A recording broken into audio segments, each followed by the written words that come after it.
Hi, I'm Micalagh Moritz. I'm the Safe Church Administrator and the Canon for Children, Youth, and Families for the Diocese of Central Pennsylvania. And I'm coming to you in my role as the Safe Church Administrator. As you may know, we're currently working to get up to speed with Safe Church policies from the Safe Church Office of the Episcopal Church that is required for all dioceses to be aligned with.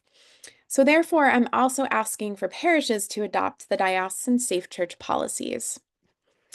So what does this mean? You don't need to currently submit anything.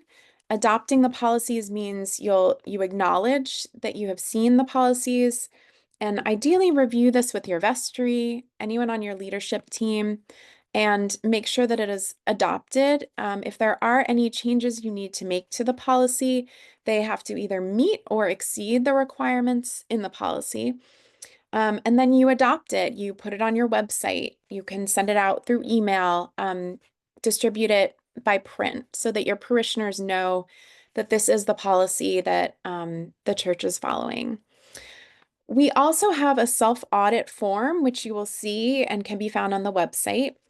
Dioceses are required to audit parishes every 3 years for Safe Church.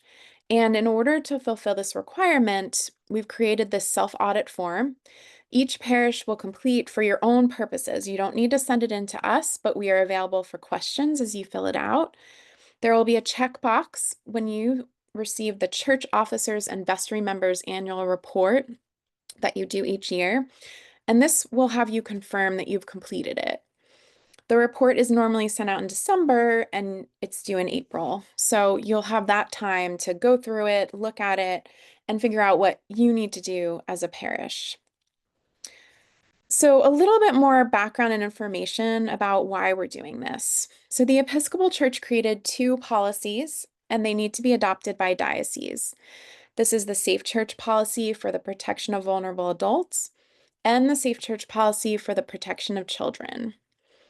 And we have, in the last few years, really since 2022, we've been in the process of adopting these policies, and some of that has been rolling out the Safe Church trainings that many of you have already taken. And why are we doing this? It's really because the Safe Church policies lay out practical ways to help keep us all safe, both children, youth, and adults in various roles in the church. These trainings help us to have shared language and to ground our work in our baptismal covenant. The clearances and background checks act as safeguards, and they help prevent those with the intention of harming from being able to do so.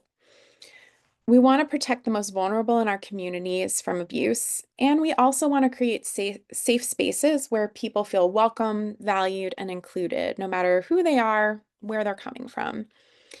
This is a way that we live into our baptismal covenant to respect the dignity and worth of every human being.